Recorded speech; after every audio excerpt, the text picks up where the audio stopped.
Now, most people keep a car in their garage, but not Lizzie Platt. She has bats in her garage. Yes. What do we got? Well, this is my little setup here in the garage. So we have small pens and lots of containers for when they first come in. They don't naturally go into these pens the second they come into care. We keep them into individual ones while we can assess them, keep them on heater pads, make sure that the injuries are possible to cure. So this would give them a chance, the smaller species, to be able to flutter back and forth the pen, just enough space. So in this one we've got a brown long-eared bat. He's quite sleepy.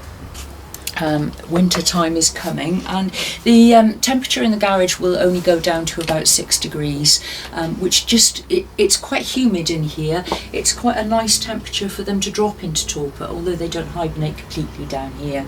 But it's a stable temperature, which is what they're looking for in the winter anyway.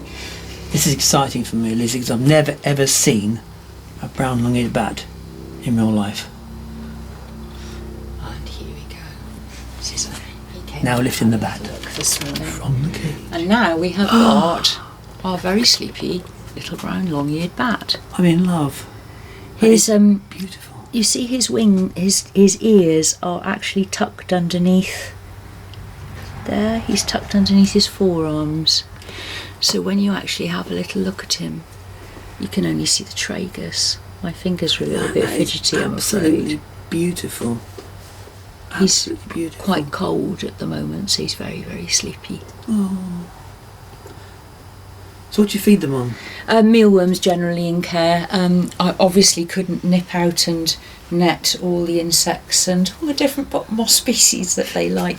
And they are quite particular. If I had a barbastellin, they're very much a specific moth species. Yeah. And in fact, actually, we did have one, and a gentleman called Matt Zeal was doing some research for Exeter University on what these bats, that particular species, was eating. Right. And we actually tried to catch quite a lot of moths, and he wasn't very keen on any of the ones that we were trying, so it was a bit of a failure, really. But we did our best. So yeah, he's too cold to actually pump his ears up. As he would warm up, he would take about 20 minutes to warm up completely for a sensible temperature for him to fly.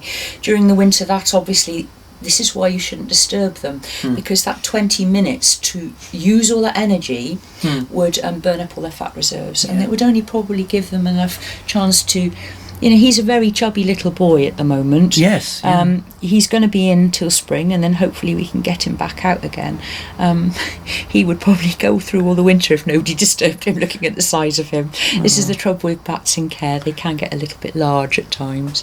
Even though when I put him up into the bat flight, he flies reasonably well, but he doesn't sustain his flight at the moment, so he isn't capable of going to be released. He's a medium-sized bat, so he's got quite large feet, beautiful long nails. Yeah. Look at that. How easy is it to sex a bat? Oh, it's very easy. Their tails are tucked underneath. Actually, let's see if I just try not to disturb him too much. Oh yes. Please never handle bats like this if you ever got them in the wild. Please gather them up with a cloth or a gloved hand. This is and he's not going to show me because his little tail is so tucked. I won't disturb him too much because but his tail actually is quite long and will come to about here. Right. And so, oh look, here's some wings. Look at that. He looks funny. Beautiful. You see his little heart beating a little bit faster than it was before as well. Yeah. Yeah, any new bat that we have into care, he has been in a little while, any new bat that we have into care we always handle with gloves. You have to be careful with any wild animal, and certainly if they're grounded they often have a few more bugs on them perhaps that they've picked up from being on the floor. And so that little face, look at that little face. Beautiful long-eared bat, lovely long ears, it's just beautiful to look at. Nice big cage as well. It's handy for them. It's just a nice size. In the summer, or if we're test flying, they go up to a flight pen in the top of the garden. So they live in a bat shed, and then they will use the space as they need. It's not a particularly large flight pen, but it does its job really well. Yeah. So that's the long-eared bat. Right, okay. And so now we've got pipistrelles in this one. I haven't got any recent intakes, so all of these are going to be with me through the winter. Right. And then hopefully some of them will go back out in the spring. Some of them probably won't go back out. Yes, there we go. Oh, that is a very cute little face. Look, he's saying, "Oh, I'm really very sleepy, and I'm not really that keen on being handled today." He's saying, "Go away." Yeah. Beautiful. Look how nicely they sit. I think if you're not frightened of something, though, they just accept the fact that you're going to look after them. And a bitey bat would be a very stressed, unhappy bat. That's not its natural thing. It's not its natural state at all. I mean, this little chap will have a 6-inch wingspan. This is the ones that you're more likely to see flying around at dusk. And, they could live to 16 years of age. Yeah. In an ideal situation, that is. So what would that feed in the wild? Tiny little moths? Yeah, little gnats, midges, that kind of stuff. Not so much beetles. The long-eareds would be more eating the beetles. I mean, a long-eared bat will eat... can hear with their great big ears. I mean, they can hear a ladybird walking on a leaf. And they can hover and then land to pick it off.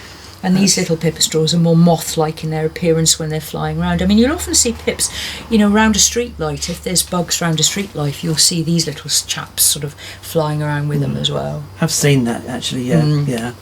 Yeah, around by your patio lights.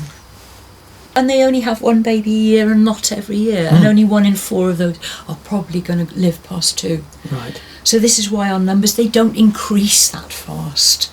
You lose your opportunity, and if the weather is really appalling, because they mate more or less in the autumn, and then the female will store the sperm over winter until approximately April, the bugs are back out, and then they will carry on the pregnancy process. But if the weather turns really nasty, they are capable of halting the pregnancy, and if it carried on going, they are actually capable of aborting the babies to protect the roost and themselves.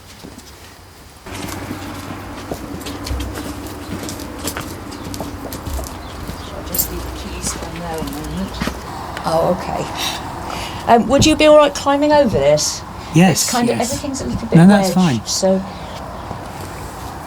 Now this is a garden shed with a difference. So I can climb over it. Come with it. And this is Bertie. Bertie the knockjaw. Yes, Bertie was found on barbed wire on the southwest coast path. He'd obviously been there a while. He's put hello, sweetie. He's put quite a lot of weight on now. He likes it up here at the moment. I'm trying to encourage him to keep on moving because he had some injuries. He's doing quite well. His wing membrane's not going to heal up for quite a long time. But this gets very warm in here at the moment, so it gives him the space to move around. Yeah. He's actually ideal here. That's Britain's biggest bat. What size is his wingspan? Pretty much a 16-inch. Really? Yeah, it's a big bat. Flying at 35 miles an hour as well. Very high as swifts. So they go for the big meaty insects then, don't they? Yeah, absolutely. Yeah, the big beetles, the really large moths. When you look at the comparison, let's just put the comparison here. This is great. The pipistrelle next to the noctule, and it's half its size. It's really small. It's like little and large, isn't it? Yeah, I know. They're very similar in appearance, really, when you think... I always think that they are incredibly alike, it is just the difference in size. Yeah. Look at that. So I wonder if... I actually wonder if these two have been making friends. They don't normally have a pipistrelle and a noctule in here together. So unless when the door was open last night that this one came in... Oh, so it's my big brother. Yes, well, there we are. How hopeful are you, Lizzie, of the future of bats in this country? I think we're going to be all right. I think we need to be a little bit more stringent in keeping the links between our green spaces. if we don't, we are going to be in trouble, because a little pipistrelle can eat about 3,000 insects a night. You know, that's a huge amount of insects. So without these little things, we're going to be really overrun with insects. I don't think people appreciate the fact that they are so much an important part of our landscape, really. And also, as far as farmers are concerned as well, you know, if you're having an organic farm, you are obviously wanting bats around. Yeah. As a final question, is there anything we can do to help bat conservation in our homes? I would suggest put up bat boxes. That's the best thing to do. Try and plant stuff that is going to attract the night flying insects and moths. So, and consider the Bat Conservation Trust has a wonderful website, and it contains a lot of information about gardening for bats. So garden for your wildlife anyway. Encourage the insects, have the compost heaps in the garden. You know, it seems a shame to put everything on a dump when we can have it all here and we can recycle it back into the earth. That's going to attract all the insects that the bats need. But bat boxes are great, because as we are losing, if we're having cavity wall insulation, we need to still provide a place for them to go. Yeah. Even if they're not using the bat box an enormous amount, they may be aware that it is there and they can use it if they so wish. And if it's in the wrong place after 2 years, nobody's had a little sniff at it, well, you can move it, and no doubt that will be a better position. Right. Well, Lizzie Platt, lover of bats great and small. Thank you very much indeed. Thank you for talking to me.